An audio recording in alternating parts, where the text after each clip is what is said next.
અમદાવાદીઓ સાવધાન રહેજો, કારણ કે આકરી ગરમી છે તે આપને ક્યાંક દજાવી ન નાખે. તેને લઈને મહાનગરપાલિકાએ લોકોને અપીલ પણ કરી છે કે લોકો છે ગરમીથી બચવા માટે અલગ અલગ વ્યવસ્થાઓ કરે અને કહી શકાય કે વધુ પાણી પીવે અને સાથે જ બપોરના સમયે બહાર જવાનું ટાળે.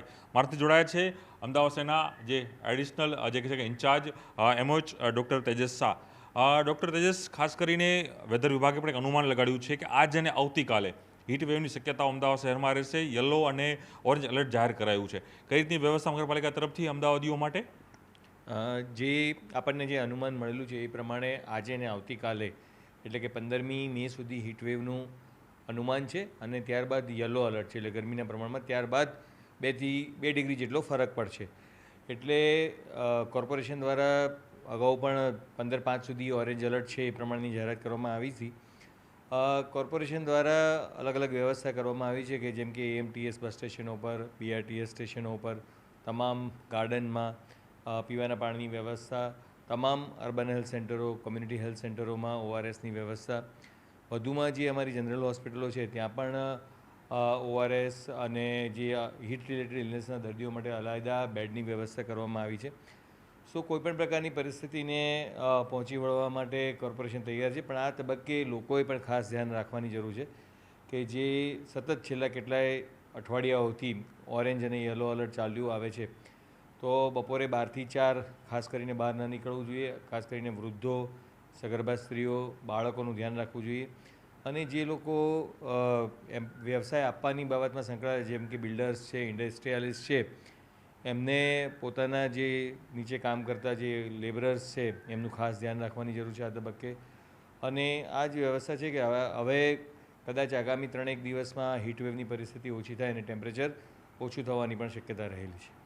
સર, મહાનગરપાલિકા તરફથી એક આયોજન કરાયું છે કે આગામી દિવસોમાં પણ કઈ રીતનું શહેરનું ટેમ્પરેચર રહેશે, કયા વોર્ડમાં કેવું ટેમ્પરેચર રહેશે તે પ્રકારની વ્યવસ્થા કરાઈ છે. એ આખી વ્યવસ્થા શું છે? હોટસ્પોટ જાહેર કરવામાં આવ્યો છે, આજે 39 હોટસ્પોટ જાહેર કર્યા છે. એ આખી સિસ્ટમ શું છે? અમદાવાદીઓ કઈ રીતે એનો લાભ લઈ શકે, ખ્યાલ આવી શકે કે આ વિસ્તાર આ વખતે ગરમ રહેવાનો છે? QR કોડ સિસ્ટમ ચાલુ કરવામાં આવેલી છે કે જેમ કે આપ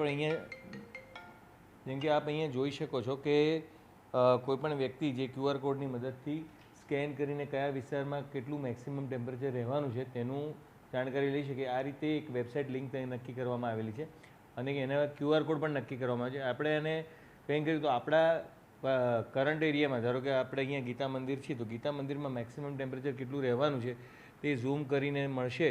એટલે અહીંયા આપણે જોઈ શકીએ છીએ કે જે તે પર્ટિક્યુલર લોકેશન હોય ત્યાં મેક્સિમમ ટેમ્પરેચર અહીંયા 39.4 હોય, એવી રીતે કોઈ બીજું લોકેશન હોય ત્યાં 40.5 દાણી લીમડામાં છે. દરેક લોકેશન પર કેટલું મેક્સિમમ ટેમ્પરેચર રહેવાનું છે એ રીતે હોટસ્પોટ એરિયા પણ નક્કી કરવામાં આવે છે. મોટેભાગે જે એરિયા આપણે કહીએ તો ખાસ કરીને જે હોટસ્પોટ વધુ મળે છે એ દક્ષિણ ઝોનના વિસ્તારમાં લાંભા વોર્ડમાં વધારે હોટસ્પોટ્સ મળે છે.